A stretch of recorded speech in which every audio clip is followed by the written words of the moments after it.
From Los Angeles, I'm Eddie Garcia. He's Doug Stolhand. Thanks for joining us for another edition of the Puck Podcast. It is Sunday, February the 22nd, 2026.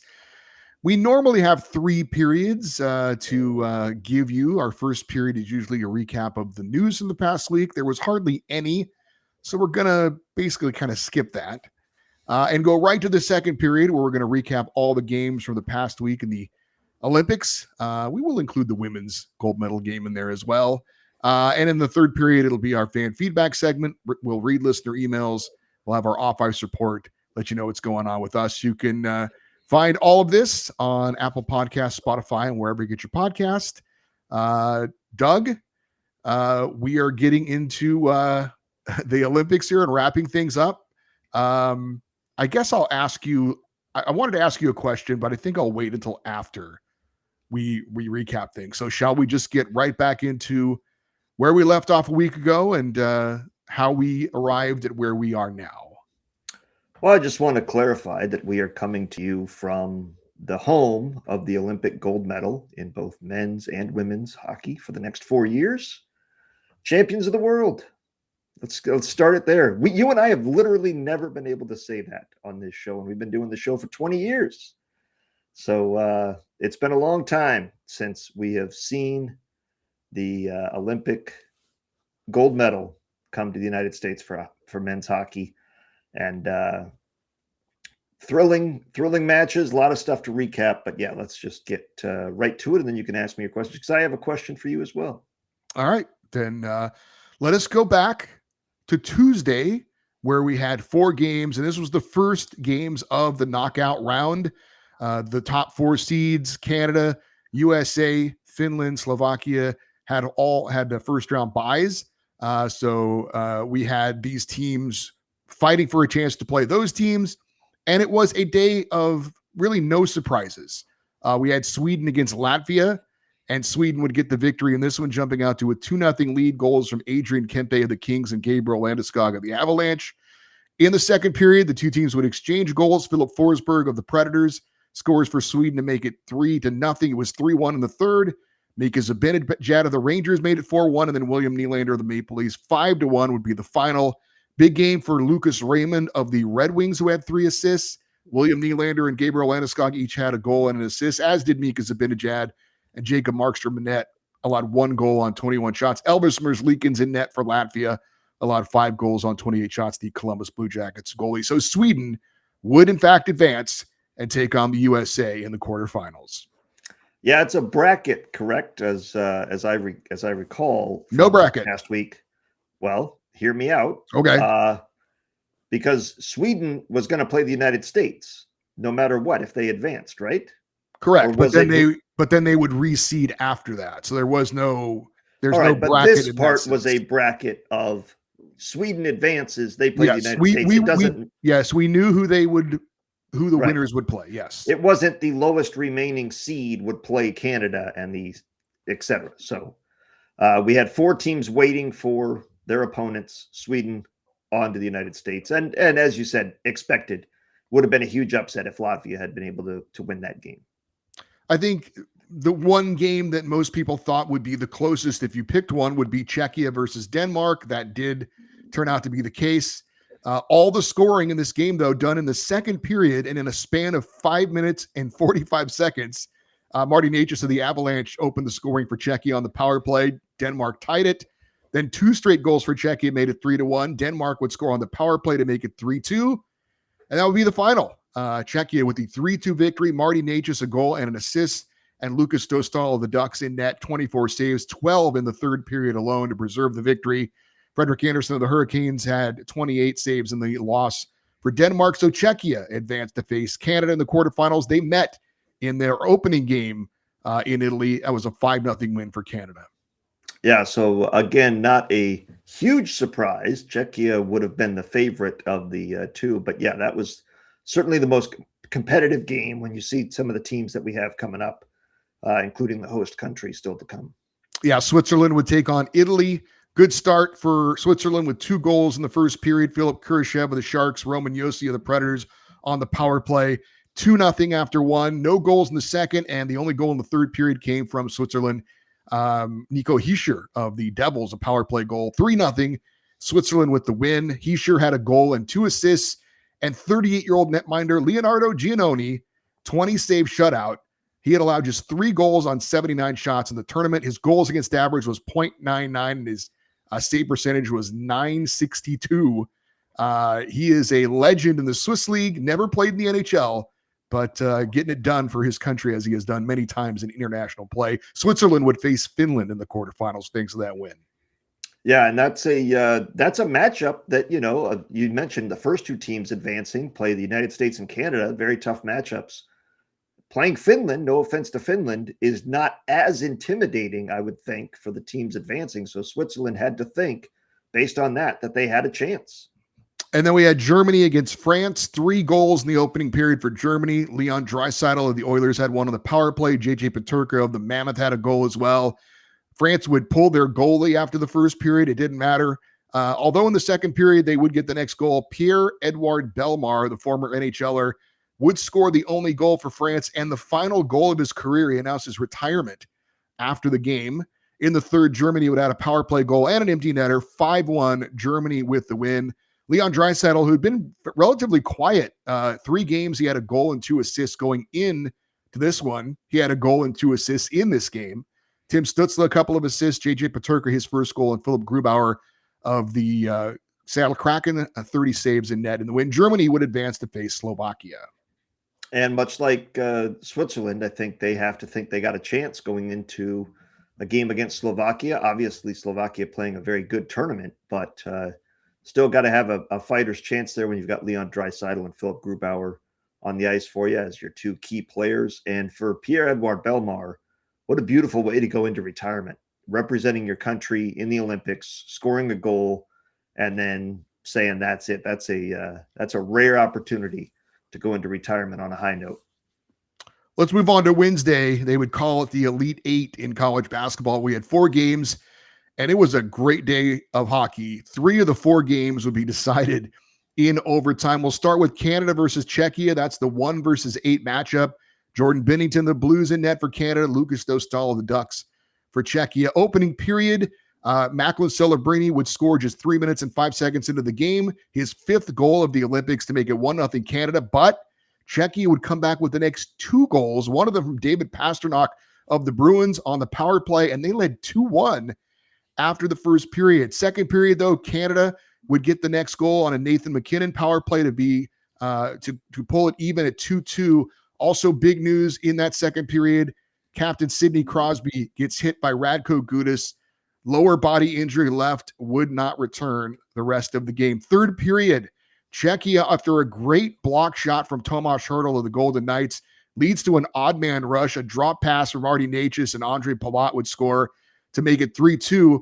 Upon further review, not because the referees called it, but because the TV coverage saw it, Czechia had 6 players on the ice.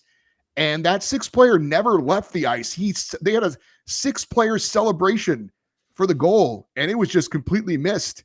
How? I don't know, but the goal counted. Nobody saw it until after the fact.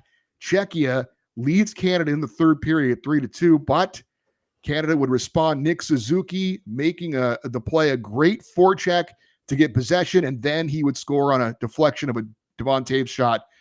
Tied 3-3. This one decided in overtime, and Mitch Marner, with a beautiful individual effort, scores on a nice backhander, and Canada escapes with a 4-3 win. Macklin Celebrini, a goal and 2 assists. Connor McDavid, 2 assists, and Jordan Binnington allowed 3 goals on 24 shots. Lucas Dostal in the loss for Czechia allowed 4 goals on 41 shots. Well, I thought Dostal played a great game in net for the Czechia team, but this was got to be a very frustrating game for Canada. I know you won, you're excited to advance, but it should not have been this difficult, in my opinion. They played well. They just could not find a way to finish and get that lead and get Czechia on their heels. This team is so loaded, Team Canada, with NHL talent, that to be down 3-2 in the third period of an elimination game had to be absolute pucker time on the bench. Nick Suzuki came through with a massive play, as you said, the forecheck, the deflection. then that's the sigh of relief. Okay, we're at least tied. Now we go to overtime, and in overtime, is there any team you would rather have than what the Canadians can put on the ice? Any combination of their roster is an amazing 3-on-3 battle. And Mitch Marner came through with a big moment, got the game winner. Czechia's heart's broken because unlike the next round, that's it. They're eliminated. They are gone. There's no more hockey to play, and Canada advances, escapes, and it really set the tone for the day to come that this is going to be a hard-fought day of hockey. We'd have the USA against Sweden, a 2-7 matchup, but this matchup is a lot closer than 2-7 would indicate. And for Sweden, some adversity before they even drop the puck. Victor Hedman, their veteran defenseman, gets injured in the warm-up and would not play in this game. He would sit on the bench the entire time and be there for moral support. Connor Hellebuck of the Winnipeg Jets in net for the U.S. Jacob Markstrom of the New Jersey Devils in net for Sweden. No goals in the opening period. Second period, USA strikes first. Dylan Larkin with the goal to make it 1-0. Third period, Sweden pulls the goalie, a minute 31 left, and Mika Zibanejad would tie it at 1-1. This one also goes overtime. Quinn Hughes with the extended shift, waving off the bench, says, "I'm fine," scores the game winner, the defenseman, and the USA also escapes with a 2-1 victory. Quinn Hughes finished with a goal and an assist. Connor Hellebuck allowed 1 goal on 29 shots.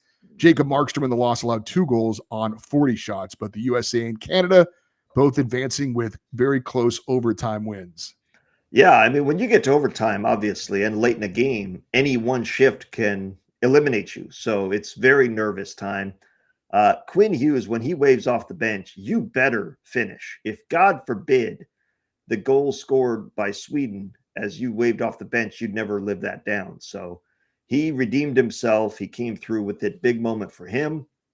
Sweden, gutted performance from them. As you mentioned, no Victor Hedman, but they gave it everything they had. They had a disappointing tournament overall, losing to Finland in the preliminary rounds, I guess, the establishing rounds to get the seeding, and then getting eliminated before the medal round. So very disappointing tournament for them overall.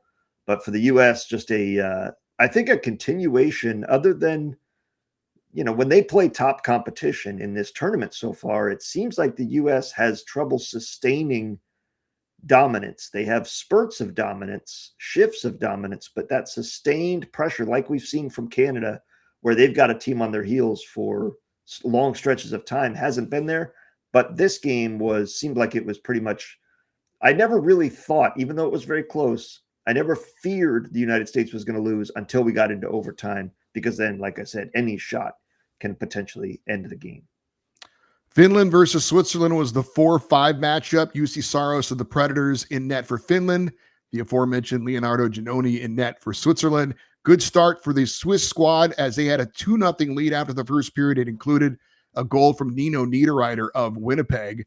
No goals in the second, but in the third, the Finns would stage a comeback. Sebastian Aho of the Hurricanes made it 2-1. And then with the goalie pulled, a minute 12 left in regulation, Miro Heiskanen of the Dallas Stars would tie it. We would have our third overtime game on the day.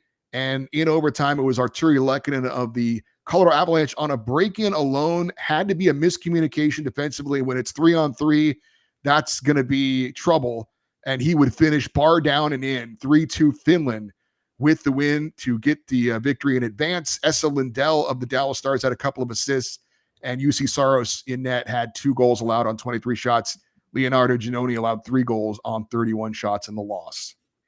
I mean, look, the Finland escaping with this one, down 2-0 going into the third of an elimination game, them advancing is an amazing comeback. But for Team Switzerland, probably the most gut-wrenching loss of this day. And that's 2 games that also went into overtime. But when you've got a 2-0 lead in an elimination game in the third period, and a team that has never, to my knowledge, medaled in men's ice hockey and has a chance to get to the medal round to where they're guaranteed to play for a medal, to get eliminated there has to be just absolutely heartbreaking. So I really felt for them leaving, but you got to feel good for Team Finland. That comeback was something special. You could see the celebration. And I personally was happy because I think those Finnish jerseys were the best looking jerseys of the entire tournament. That lion is awesome on the crest of those jerseys. If I was leaving the gift shop of the Olympics with one item, it would be a Team Finland jersey. I do agree. Those are some nice looking jerseys. Our only game that did not go beyond regulation was Slovakia against Germany. That was the 3-6 matchup. Samuel Halava in net for Slovakia. He's the AHL goalie in the Minnesota Wild organization against Philip Grubauer of the Kraken for Germany. First period, Slovakia would score the only goal. Pavel Regenda of the Sharks made it 1-0 as Germany only had 5 shots on goal in the first period. Second period, 3 goals for Slovakia, including Dalibor Dvorsky of the Blues. He made it 4-1. Germany would score to make it it was 4-0. Germany would score to make it 4-1 going into the third. Slovakia would get another goal from Regenda to make it 5-1. Germany made it 5-2. And then into the empty net, the captain, Tomas Tatar, the former NHLer, seals the 6-2 victory for Slovakia. Pavel Regenda had 2 goals and an assist. Dalibor Dvorsky a goal and an assist. And Samuel Halava in net allowed 2 goals on 27 shots. Philip Grubauer for Germany, 5 goals on 34 shots. You know, you mentioned it there with the empty net, and I was surprised how rare empty net goals were in this tournament. You had Finland pulling the goalie to try and tie the game, and they succeeded. The Swedes pulled the goalie against USA, and it succeeded. Where was the empty net icers, that these guys can shoot into? Because we saw a lot of icings in this tournament, and I would have thought more empty net goals would be scored, especially in this round, but was not the case. It was disappointing that this one did not live up to the previous 3 in the drama, but a dominant performance from Slovakia as they earned their ticket into the medal round. Definitely a fun day of hockey, though, with 3 overtime games on Wednesday. Yeah. Thursday, the men would take a break. We would have the women's gold medal game, the USA against Canada. They seemingly meet in almost every Olympic final. I think there's only one time that they haven't, when Sweden, I think it was upset the USA one year. But this one was supposed to be kind of a coronation. People had said that this was the greatest U.S. women's hockey team of all time. They had blown through the competition at this point, including beating Canada 5-0 in the preliminary round. This one, though, would be much closer. No goals in the first period, and yet Canada would score the only goal of the second. So in the third, USA down 1-0. They pulled the goalie. You wanted the empty net goal. Wouldn't happen in this one, as the USA would tie it. Hillary Knight, the captain, deflects in a point shot to send this one into overtime. 3-on-3 overtime, just like the men. And Megan Keller would score a gorgeous game-winning goal, deking around a defender, and then a backhand shot in past the goaltender. And the USA pulls out the 2-1 victory. The goalie for the USA, Aaron Frankel, in 1 goal on 31 shots. It was a lot tougher than maybe a lot of people thought. In the end, though, the USA wins gold. It reminded me of the Canada-Czechia game the day before, because in the previous matchup, Canada beat Czechia 5-0, and they get the rematch. That game goes into overtime. Canada still wins, but it's a much tougher game. Same thing here. Canada had to come from behind against Czechia. USA had to come from behind against Canada. They got the job done. It had to be an absolute sigh of relief to get that tying one from Knight. And then the game winner was absolutely beautiful. The move, the shot, the finish for a golden goal. What a moment, and what a win for Team USA. And it was a dominant tournament when it's all said and done. Yes, the gold medal game was a battle, but I believe that was the only time they ever trailed, was that time between the goal scored and the game tying goals. So, I mean, amazing performance by the ladies in that entire tournament. Well-deserved gold, and a heartbreaking loss for the Canadians, who had the victory within their sights and were just a couple minutes away, but could not close the deal. All right, back to the men on Friday. 4 more games, as I mentioned, the final 4. We'll start with Canada versus Finland. And again, no Sidney Crosby in this one for Canada. Sam Bennett drew back into the lineup, and Josh Morrissey, the Winnipeg Jets, he's the defenseman. He got hurt in the first game for Canada, and he didn't play in this one, and he would not play the rest of the tournament. Jordan Binnington, of course, in net for Canada, and UC Saros for Finland. First period, Sam Bennett doing Sam Bennett things. The Florida Panthers agitator would collide with UC Saros in net. He actually drove his Panthers teammate Nico Mikkola into his own goalie. Bennett gets called for goalie interference, and Sebastian Aho would score. He would win on the faceoff. Actually, I think he won the faceoff. Mikko Rantanen shot it, and I think it was Aho then putting in the rebound to make it 1-0. I mean, the penalty was earned. Bennett, as you said, doing Bennett things. The Canadians had quite a few disruptors on their roster. They had some guys that were out there to both score goals, play defense, and piss off the other team. And they did their jobs very well throughout this tournament. Sam Bennett was one of them, but that one cost them. And giving up that first goal, once again, Canada finds itself behind in an elimination game. Second period, more special teams. This time, Sebastian Aho took an interference penalty on Tom Wilson, but Eric Haula would score a beautiful shorthanded goal. Joel Armia of the Kings cleared it up the boards. Haula was off on a breakaway and a gorgeous goal. And Finland with a 2-0 lead over Canada. The Canadians, though, would get on the board with more special teams, high sticking on Anton Lundell of the Florida Panthers for Finland. Cale Makar of the Avalanche shoots it. Sam Reinhart with the redirect of the Panthers to make it 2-1. McDavid would have a secondary assist on that for his 12th point of the tournament. And that was a new record for points in a single Olympics for a men's player. But Canada still trailing 2-1 going into the third. Third period, Shea Theodore of the Vegas Golden Knights for Canada put a point shot through traffic, would find the back of the net. But Brad Marchand of the Florida Panthers did make contact with UC Saros on the replay. It looked like he was pushed into him. Also looked like Saros was able to probably get back on his feet and reestablish his position. The goal would count to tie it at 2-2. Finland did not challenge. Doug, did you agree with the challenge? Did you agree with the non-challenge? And did you think that goal should have counted real time? Well, I want to say something before I get to that, because you mentioned Connor McDavid setting the record. And first of all, congratulations to him. He was wearing the C in this one because Sidney Crosby, the captain, was unable to play. So that's one big loss for Team Canada. Their captain in an elimination game where they're down 2-0. But in this one, yes, Brad Marchand was pushed backwards. He was not pushed into Saros. He was pushed backwards, but he knows where to go. He knows how to flop, and he did what he needed to do. He's an agitator. He's that kind of a disruptor.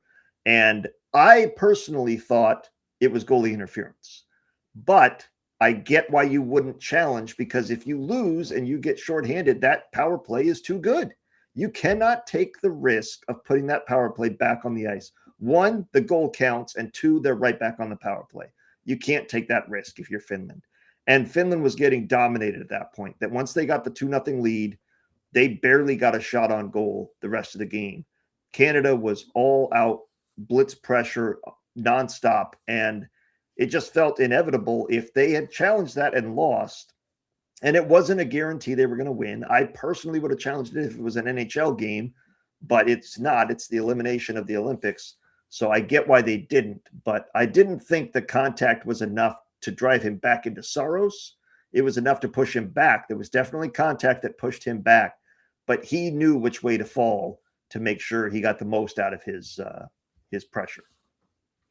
Well, I didn't think it was goalie interference, but I do agree that it was too big of a risk to challenge, because it just didn't. It wasn't, in my mind, clear enough that you. No, it wasn't you a slam dunk. No, right. So you just couldn't risk it. I would have challenged, and I would have expected them to challenge if it was a go-ahead goal, because you got nothing to lose at that point. It's funny why not challenge that? Huh? Yeah, funny you say that, because Nico Mikkola took a high sticking penalty on Nathan MacKinnon of the Avalanche. That put Canada on the power play in the final moments of this one. 2 seconds left on the power play and just 35 seconds left in the game. Nathan MacKinnon would somehow squeak it just inside the post and the skate of UC Saros. Finland would challenge for offsides, and it was very close, but the call on the ice was good goal, onside. I didn't think there was enough evidence to overturn it. The goal counted, and Canada pulls out another one, this time in the end of regulation. 3-2 was the final. Yeah, and the high stick was definitely a high stick. Nico Mikkola absolutely hit Nathan MacKinnon. Did MacKinnon sell it, a.k.a. embellishment? Absolutely. His hands went out to his side. He was spinning around, never hit his face, because if you get hit in the face, your hands go to your face. He never did that. But they're not going to call embellishment in that situation. They're just not. He would have had to flop. I saw a lot of talk about that online. They're not going to call that in that situation to even it up. The fact that he then scored the game winner had to be extra salt in the wound for Finland. But look, Mikola's stick hit him in the face. There's no doubt about it. You got to have control of your stick in that situation. I get the challenge, as you said. Why not at that point? You're down a goal with less than a minute to play. You barely got a shot on goal in the last 30 minutes of hockey. Why not try that? And the fact that it was even close kind of pissed me off because it had absolutely nothing to do with the play. And I hate that is even a thing that, well, let's go back a minute to see if this guy's skate was a millimeter over the line before the puck came in. That had nothing to do with it. And nobody watching it in real time was like, hey, this guy's offsides. What's going on here? No, I hated that they even had to review it and that it was as close as it was. I breathed a sigh of relief along with Canada when they allowed the goal to score. Canada outshot Finland 39-17 in the game.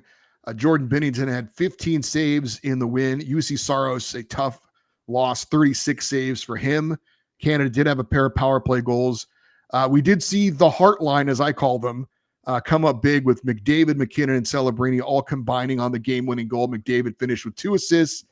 Celebrini had an assist, and McKinnon gets the game-winning goal. They also unveiled a line of Sam Bennett, Brad Marchand, and Tom Wilson. Yeah. I can only imagine the nicknames that people would come up for that line.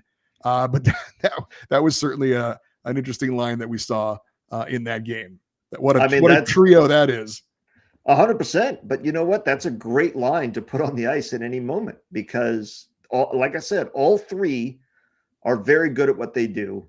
All three are agitators, disruptors, and threats to score. So it's a great line to put together by John Cooper, the head coach. I loved that line as a fan of that kind of hockey. I hated that line if I was rooting against them, but that line knows what they're on the ice to do and is very good at doing it. And for Finland, I thought Saros played outstanding. That McKinnon goal, you hate to see it for him, but he played a phenomenal game in net to give them a chance and just wasn't, as you said, just inches away from making that save with less than a minute to play. So Canada advances to the gold medal game. Would the U.S. join them? They were taking on Slovakia. Connor Hellebuck in net against Samuel Halavai. First period, Dylan Larkin with a big goal. The Detroit Red Wings star makes it 1-0. Charlie McAvoy was called for a goalie interference, and then the USA had a delay of game. So they after jumping out to a quick lead, they kind of killed their own momentum taking penalties. Now, Slovakia didn't score, but it kind of took the USA out of their game. But they would score again, just 57 seconds left in the opening period on the power play. Tage Thompson, a one-timer on a feed from Jack Eichel, off the goalie and in with 40.9 seconds left, and the USA led 2-0 after one. Yeah, and the way that they have played in this tournament, it felt like that was a big goal to give them that second goal lead because it puts a lot of pressure on Slovakia to come out strong in the second with the long change and find a way to either keep the game within 2 or get that next goal. Second period, all USA. Jack Hughes for the Devils would score on a beautiful move and slick shot to make it 3-0. And then just 19 seconds later, Jack Eichel of the Vegas Golden Knights scores to make it 4-0. And if you're watching the game like I was, I said, well, that's game over. And apparently Slovakia agreed because they pulled their goalie, Samuel Halavai, because they were saving him for the bronze medal game. So That was that. I saw that in a completely. It's interesting, the strategy, because of this, the way the Olympics are done. I saw that in a speed skating event earlier in the week where the Chinese team was skating against the Netherlands or something like that, or Italy, in the semifinal, and they were going to have to skate in the bronze medal match later that day. So after about 2 laps, and they do like 8 laps, after 2 laps, they realized they were down. They just basically coasted and just said, screw it. And then they ended up winning their bronze medal match because they had fresh legs and the team that they were going against was going all out trying to win. So that strategy, I get why Slovakia would do that. And yes, they were right to do it. 4-0, you're not going to score the next 5 goals against the United States. Jack Hughes would score just seconds after a power play expired. Later in the second, 5-0 in the third. The shutout was spoiled. Juraj Slafkovsky of the Canadiens, who's had a great tournament, would get a goal. His 11th goal in 12 Olympic career games to make it 5-1. Brady Tkachuk of the Senators scored on a breakaway to make it 6-1. And then Pavel Regenda of the Sharks, who also had a good tournament, scored on a breakaway. The final would be 6-2, but a convincing victory for the USA. Jack Hughes with 2 goals. Zach Werenski had 3 assists. And you had a goal and assist from Brady Tkachuk, Jack Eichel, and Tage Thompson. Colin Hellebuck, 22 saves in net. USA joins Canada for the gold. We would have Slovakia against Finland for the bronze. And we should emphasize the bronze medal game is the next day. The gold medal game is 2 days away. So that's why you want to rest your goalie, because he has no chance to rest until with the game the next day. So the U.S., though, did get to play their entire bench. Everybody's in the game. They don't have to skate their top guys max minutes like Canada did in their match, because it was a overtime or a game down to the wire. So the United States was able to rest their starters in the third period, their top guys, and make sure everybody got plenty of ice time. A rare, easy path to the gold medal game in the Olympics. On to Saturday, where we had the bronze medal game, Finland against Slovakia. This was a rematch of a game earlier in the tournament, which Slovakia won 4-1. No Mikko Rantanen of the Dallas Stars for Finland. He was out with an injury, lower body injury, did not play. We'll see how that goes going forward for the Dallas Stars after the Olympic break. But you had UC Saros in net against Samuel Halavai for Slovakia. First period, Finland would score. Sebastian Aho putting in a rebound of a point shot. The save was made, but unable to be covered, and Finland would grab a 1-0 lead. That's where we'd stand after one. Second period, Erik Haula of the Predators also had a nice tournament. He would score on a wrist shot from some distance to make it 2-0, and then 29.2 seconds left. There was a weird clear of around the boards. It took a funny hop off the glass. Came out to Slovakia captain Tomas Tatar, who would score to make it 2-1. So it's a 1-goal game going into the third, but Finland would have the lead. Finland on the power play would score to make it 3-1. Miro Heiskanen with a point shot, and his teammate with the Stars, Rope Hintz, would deflect it in. And then just 42 seconds later, Capo Kakko of the Kraken makes it 4-1 with a shot off the post and in. Slovakian player had fallen down. Kakko gets the loose puck, skates in, and scores. Joel Armia, the Kings, and Erik Haula both scoring empty net goals, and Finland avenges the earlier loss in the tournament with a 6-1 victory. Joel Armia had a goal and 2 assists, pair of goals each for Haula and Hintz. Heiskanen and Eli Tolvanen of the Kraken each had 2 assists, and UC Saros had 1 goal on 31 shots. The bronze medal goes to Finland, their 5th medal in the last 6 Olympics, with a silver and 4 bronze. And smiles all around. And as Teemu Selanne says, you win the bronze, but you have to lose to get the silver. So when the difference is a medal or nothing, gutted for Slovakia. They make it to the medal round. They end up leaving empty-handed. But as I texted you, and I'm not saying anything about the politics of this situation, but if Czechoslovakia, which was a country for much of our young lives, was still a country, that would be a dominant hockey team, because Czechia played well, Slovakia made it to the medal round. Combine those two teams into one, and you've got a dominant hockey team. Finland, remember last year in the Four Nations, barely had enough defensemen to even field the team and get out there and compete. And they were overwhelmed by the talent of the other 3 teams. For them to leave with a bronze, I think, is a great accomplishment. And that comeback is going to be relived for years in the round prior, because that could have been the end of their Olympic dream, and they end up leaving with a medal. All right, that brings us to the one final game earlier today, very early today for some of us. It was the USA against Canada for the gold, and the big question going into this game, would Sidney Crosby play? Now, Canada closed their practice on Saturday, but reports were that Crosby did skate. When I heard that news, I thought he would play in the game. I was very surprised to find out Sidney Crosby would not play for Canada. Yeah, and as they said in the broadcast, you know the injury has to be severe for him to not play. I mean, a gold medal game, you're the captain of Team Canada. It's to not be out there had to be devastating to him. It was the second straight game he missed. Lord knows they got a lot of talent to replace him on that roster. But as much as you hate to see that, it's an opportunity for somebody else to get in the lineup and live their Olympic dream and get a chance to be the hero. So still a big loss for them when you think about down the middle getting that. And he's not obviously the top center anymore, but he's still a top player and a leader and a guy that has the golden goal in past Olympics. So has that big game moment on his stick. That was a huge loss for Team Canada. An interesting goalie matchup with Connor Hellebuck. Has a lot of the individual hardware with the Vezinas and, of course, the reigning Hart Trophy winner, but he's always come up small in those big postseason games. And then, of course, Jordan Binnington, he does have a Stanley Cup. He has the Four Nations as well. But he was a guy a lot of people didn't even think should be on the team, much less be the number one goalie. So a very interesting goalie matchup going into this one. And don't forget, last year in the playoffs, the two teams, the Jets and Blues, played a 7-game series. Binnington against Hellebuck. Binnington got the win in Game 7. So Hellebuck has, to my knowledge, never beaten Binnington. No, it's Hellebuck got the win in Game 7. Was it? That's right. And then that's right. That because it was back on home ice. You are correct. Yeah. So he did get the better of him in that one. That is correct. So maybe that a little bit of momentum. I had completely mistaken that, thinking Hellebuck had never won a big game in his life. And he did. He did win Game 7. So I apologize to Connor for omitting that one. But still, a familiar matchup. I was still surprised they went with Binnington this entire tournament.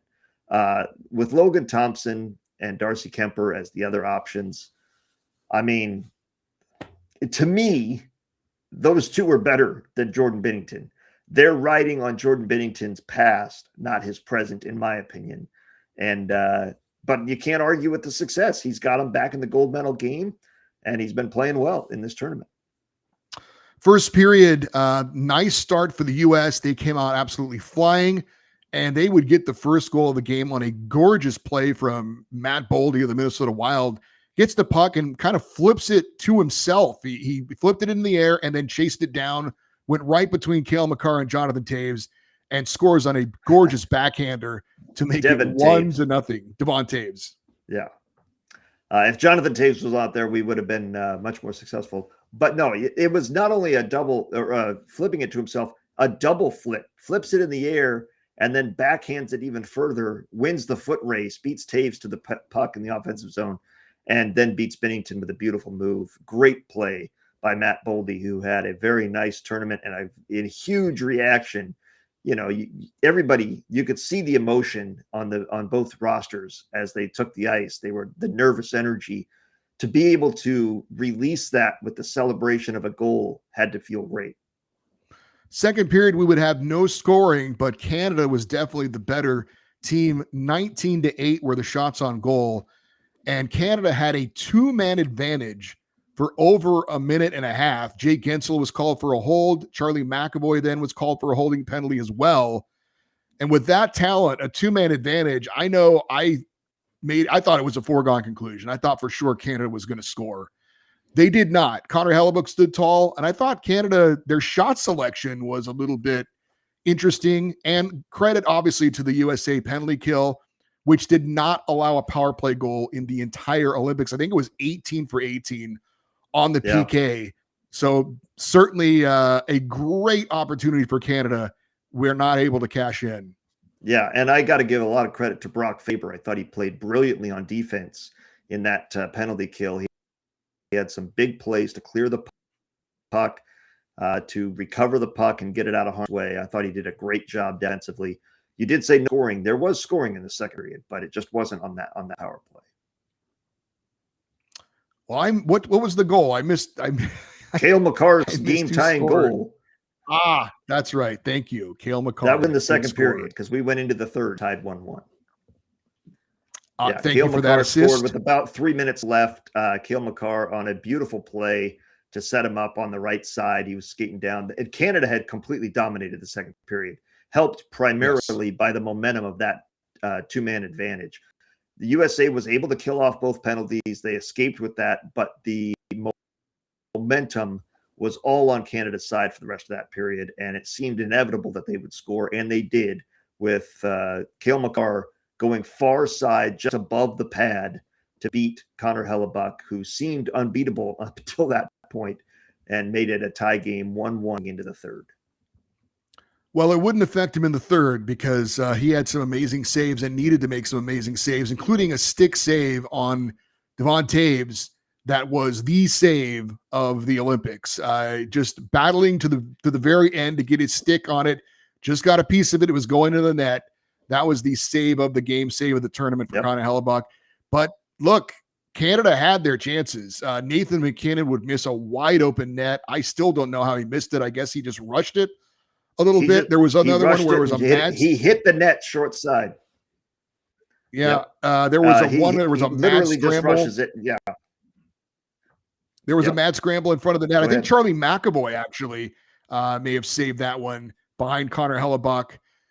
So there was a Sam Bennett double minor with the game tied, and you're like, okay, golden opportunity on the power play for the U.S. Jordan Bennington made a couple of big saves, including one on Matthew Tkachuk, and then Jack Hughes would take a high stick to negate part of that power play. We would skate 4-on-4 for a little while. Canada would get a power play for about a minute 10, but could not score.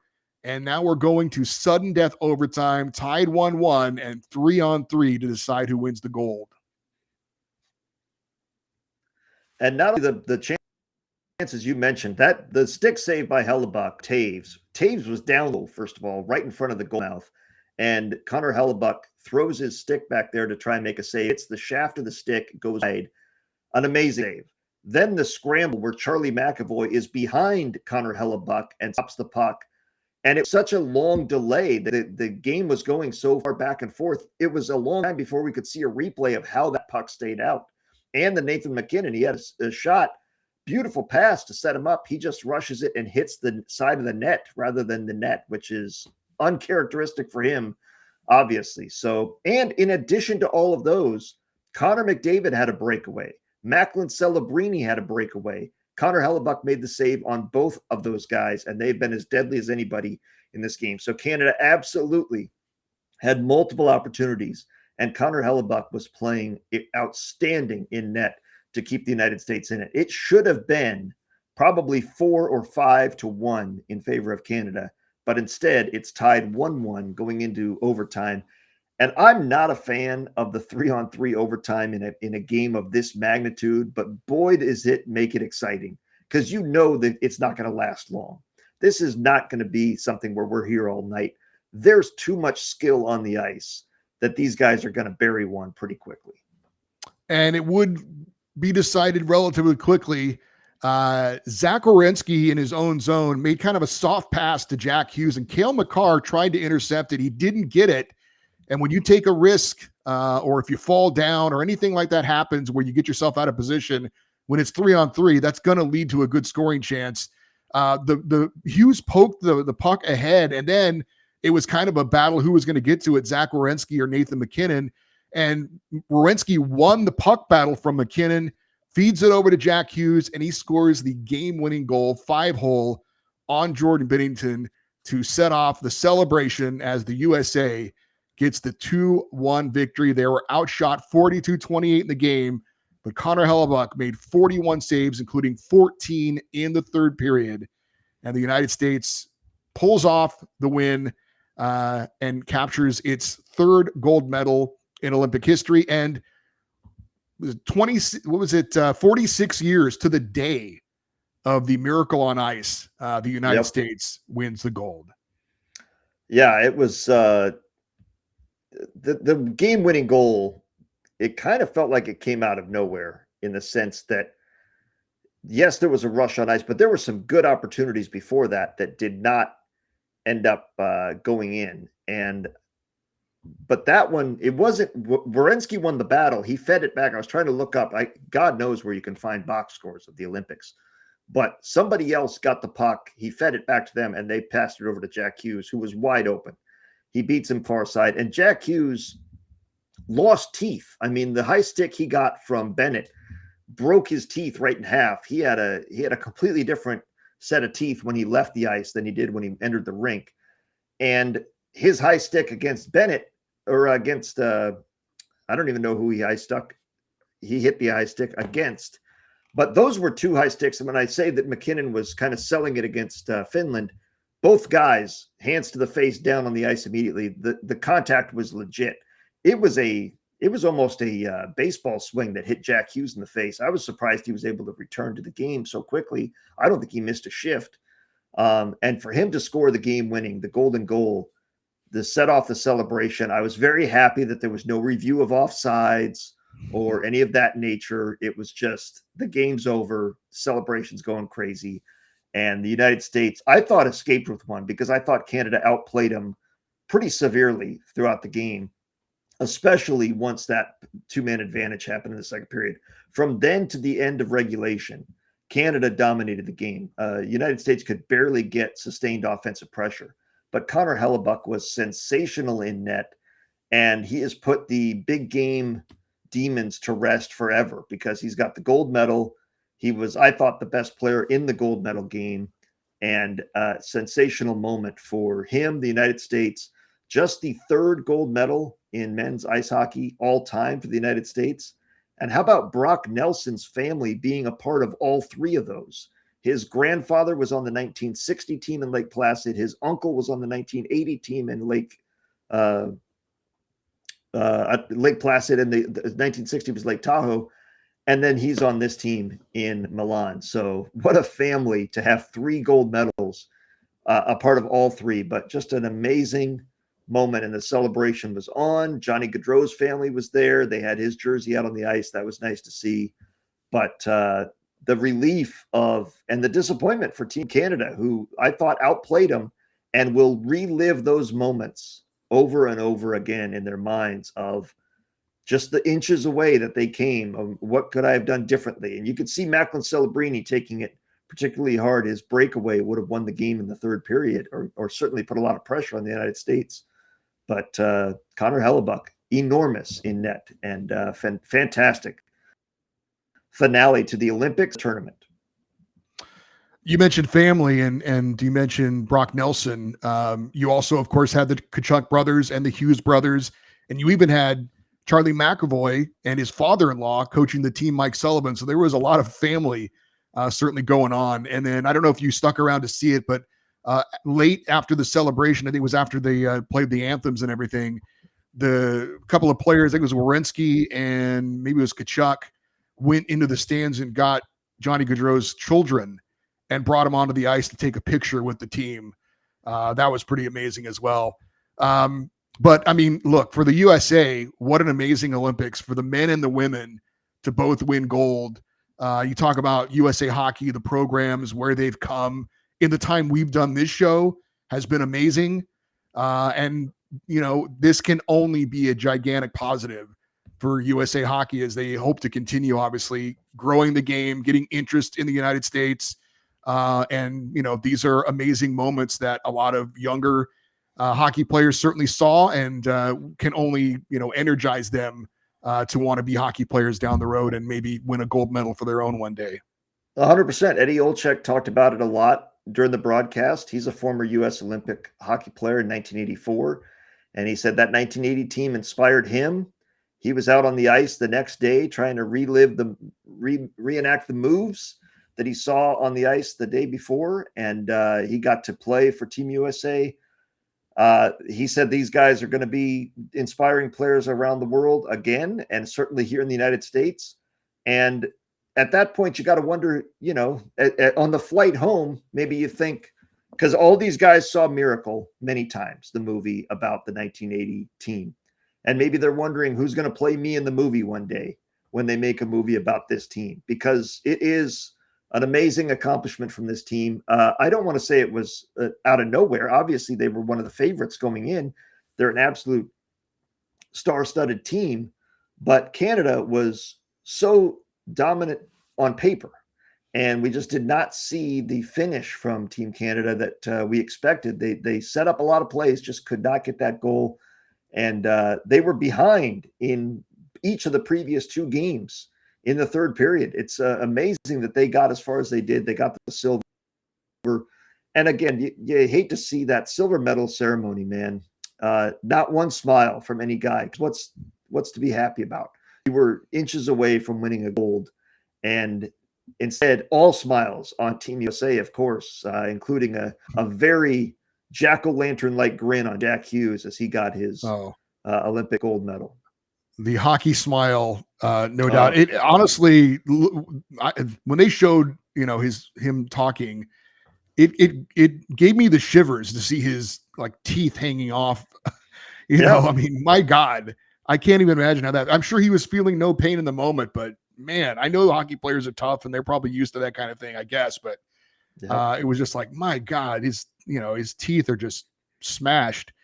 And for Canada, I know, they can say, well, Sidney Crosby didn't play. Look, they had their chances. They had plenty of chances. Yeah. And Connor Hellebuck, obviously, you're right, was clearly the hero of the game. But Canada can't say that they didn't. I mean, they didn't finish. They didn't finish, and it's on them. They had a minute 33 two-man advantage with the best power play in the tournament. They connected on 40% of their power plays, and they had 3 power plays total, including those 2. Just couldn't do it. Imagine winning a gold medal, how amazing that must feel. And then to have your brother on the ice, as the Tkachuks did, as the Hughes brothers did, and then to have I want to make clear, in case people were listening to Eddie recap the games and saying, well, what about Clayton Keller winning gold and Megan Keller scoring the gold? They are not related. They have the same last name. They are not related. So I thought as well, man, what an amazing day or weekend for their family to walk away with 2 gold medals. Not the case, but still the family connections on Team USA had to make it extra special for those that were involved. And the big smiles. I felt great for Connor Hellebuck to have that moment. We've talked about it. A lot of those, would you rather have an Olympic gold medal or a Stanley Cup? We both say we'd rather have the Olympic gold medal. And those guys all have one. Not everyone on that Team USA is going to win a Stanley Cup, but they all have that. They are brothers forever. They will walk through history together forever as the I can't remember the name of the coach. Herb Brooks. Herb Brooks, rest in peace, said. But what a moment for them. And as Eddie Olczyk kind of alluded to before the game, it's a rivalry that Canada is US's biggest rival. But in order to be a rivalry, you got to win every now and then. And we never beat them in any game that matters. Now we have. Canada is going to be extra motivated to try and win that gold medal in 2030. The all-star Olympic team was announced. 3 forwards, 2 defensemen, and a goalie. Macklin Celebrini, Connor McDavid, and Juraj Slafkovsky were the forwards. Quinn Hughes and Cale Makar, the defense, and of course, Connor Hellebuck was the goalie. Hellebuck won the best goalie. Quinn Hughes won the best defender. And Connor McDavid won the best forward and the MVP. I think there is a real argument, though, that Connor Hellebuck should have won the MVP. I know McDavid scored more points in an Olympics than any player ever had, but in the biggest game, McDavid was a -2 and had no points, and Hellebuck obviously was the player of the game. So right. I do think there was an argument there for Connor Hellebuck, but Connor I don't think he cares. No, I know he doesn't care. I know he doesn't care. But no, you're absolutely right. The MVP of the tournament was Connor Hellebuck. Anybody that says anything different is wrong, because he was the best player on the best team, the team that won. He's the reason that United States won the gold medal. If he did not play as well as he did for that entire game, they don't win that game. And he was sensational. And it is interesting that he will now go back to a Canadian team to play for the Winnipeg Jets. And Austin Matthews, with his gold medal, will go back to captain a Canadian team in Toronto. But I was watching, and I think especially for a guy like Macklin Celebrini, I think the experience that he just had over these last 3 weeks is going to launch him into a absolutely new stratosphere of hockey, because the confidence he must have to have played at that level with that caliber of teammates is going to make him realize, I'm one of the absolute best players in the world. And not in the future, right effing now, he's going to go back and he's going to dominate the rest of this season for San Jose. I think all these players are going to go back with confidence of even the teams that didn't medal, of just the experience that they just had and the caliber of play that they just faced. And they're going to come back with a recharged battery of confidence to go out and play and try it. And the stories that they will be able to tell their team, especially teams in the playoff race, of how amazing it was, because they're all going to want to, hey, what was it like? What was it like?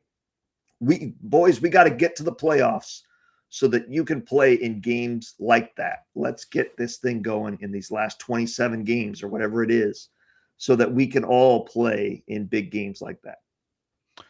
Just real quick for me, I did want to say, I know a lot of people, and you had alluded to this as well, we're not thrilled about the 3-on-3. I'm totally fine with it. I just think this event is so different than what we're used to, and I don't mind that it's different. I actually like that it's different. I mean, I would never want to see this in the Stanley Cup playoffs, but for what this event is, because it is a one and done once you get to the elimination round, it's not a best of 7. If it was, Canada probably wins the championship if it's a best of 7. Yeah. But because of this format, because I like that it's different than what we have in the Stanley Cup playoffs. So I was fine with the 3-on-3. Did not bother me. I did want to ask you, I know you watched the game much, much later than when it actually was aired. Yeah. I got up at 5 a.m. Pacific time to watch it. I could have recorded it and watched it later, but I felt like this was a unique event. I wanted to watch it live. I know there were people that complained about the start time, and I get that, but handle it. To me, it made it almost a little bit more fun. That, if you really cared about it, you were willing to go to bed a little early, set the alarm clock, and get up and watch the game. Right. Like that. So I kind of thought it was kind of cool. What did you want to ask me? What were you doing? How come you didn't watch it live? Were you just wanted to sleep, or did you have something you needed to do? Because you watched it like hours after the fact. And were you able to watch it without any spoilers? Yes, on the latter part. And I was doing stuff, getting ready for the trip all day. I was doing a lot of yard work, a lot of stuff with the chickens, a lot of stuff around the house, packing, making sure I had everything, running errands to get the last minute stuff, going around town. I'm not on social media anymore, so that wasn't a problem. And I made sure when I got in the car, I was listening to basically a CD, not because I didn't want to, even on Sirius XM, even if I'm listening to the Beatles channel or Pearl Jam radio, I didn't want the DJ to be like, hey, what a hell of a game. Let's celebrate, Team USA's win with this one. So I'm like, no. Let's just listen to an album off of a streaming service. So I took the precautions to avoid it. I didn't wear anything hockey out and about, so nobody would come up to me and say anything. And yeah, I was just busy doing stuff all day. So I didn't even start watching the game until 5 p.m., basically 12 hours afterwards. And I told Jackie, I said, I need you to go in there and queue it up on Peacock, because Peacock is absolutely awful. They will have their replay where it's like, watch Eddie Garcia win gold in the moguls. Well, what the hell? You're telling me the result in the prompt to watch the event, or you got a picture of Eddie with his gold medal as the thumbnail. So I said, I need you to go in there, find the game, start it, and then I will come in. And she's like, all right, pre-game's on. So I went in there, watched the whole thing completely as it was, just 12 hours later. I was convinced. I'm like, man, it's just a matter of time. It felt like Canada was in. They were so relentless with their attack, and they always just. And I kept looking on the ice. I'm like, man, either McKinnon, McDavid, or Celebrini was on the shift, it seemed like. And yet that Bennett, Martin, and Tom Wilson line was out often.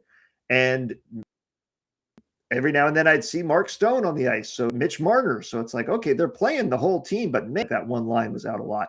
And I got to say, Tom Wilson, if I could describe him with one word, just what a jackass that guy is. And I would love if he was on my team. He is the way I like to see hockey played. He is brutal in everything he does. He had a chance to get a hit. He had a hit early in the game. I forget who he waylaid behind the ice, but he just unloaded on that guy. Dylan Larkin. I was surprised Larkin was able to get back up as quickly as he did, because he with full force. And he's a great player as far as his skill. Tom Wilson's not just out there to hit people.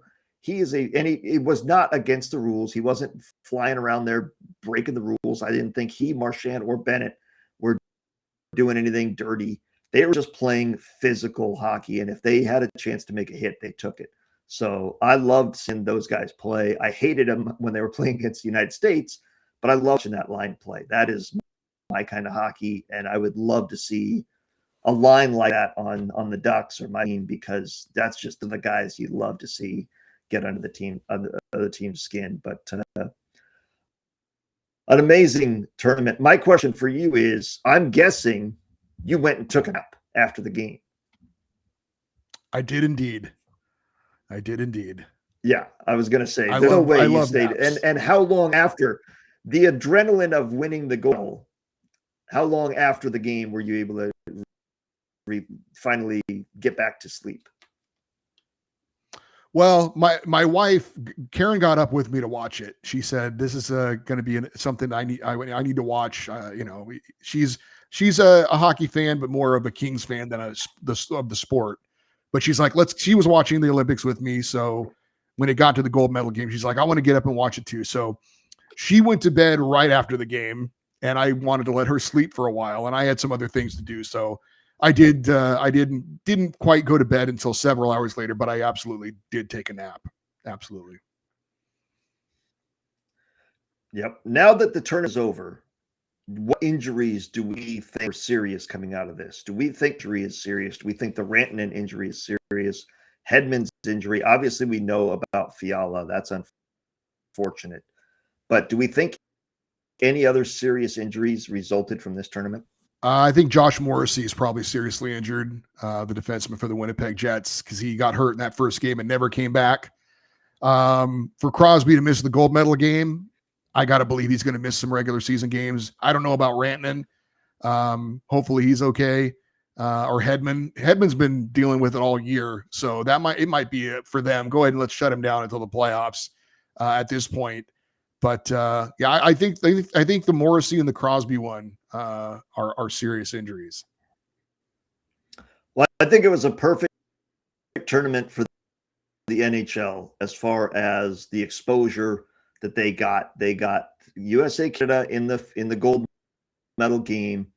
A lot of NHL players from a variety of markets showing themselves off. I was incredibly impressed with Matt Boldy and Brock, two guys that I don't watch a lot of Minnesota Wild games, but I thought they played very well in that one. I was very impressed with Juraj Slafkovsky as he came up again and again. And I got to be the guy that impressed me the most for Team Finland was a guy that I watch regularly, Mikael Granlund. I thought elevated his game in the big moments. He got injured in that bronze medal game, but he was back out to receive his medal, take the picture as the captain of Team Finland. But I thought he played sensational. Every time he'd make a good move, I'd be like, man, I've been watching you all season. I know you're good, but I didn't know you were this good. I didn't know you had this in your bag of tricks. So it was a great exposure for the NHL. I hope a lot of people, and I was disappointed a little bit in NBC. They promoted the teams a little bit, but not really promoting the sport. And I guess it's not in their best interest too, because they don't broadcast the games. But it would have helped the NHL to, and I hope they can find a way to piggyback off this momentum and say, come see Team USA gold medal Connor Hellebuck as he comes to play the New York Islanders or the Nashville Predators, kind of sell some tickets with this gold medal. I don't know how much they can do that, but I thought it was almost a perfect tournament as far as the NHL was concerned. Yeah, you and I are both in agreement. This is a stage that is unlike any other. The eyes of the world are on this sport. And, people I know, people in my family that aren't necessarily hockey fans, texting me about the game, asking me about the game and things like that. So that kind of stuff, you can't put a price tag on how valuable it is. So even with the unfortunate injuries, still worth it, in my opinion, for the NHL to absolutely pause the season and send their best players over there. It was a great tournament. It was a great event, great gold medal game.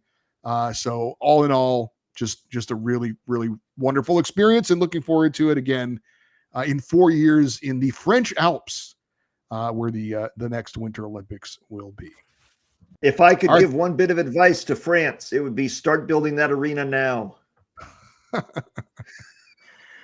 All right, that'll do it for this recap of the Olympic hockey. Hope you guys enjoyed it. I know we've got some emails talking about the Olympics coming up in our next period.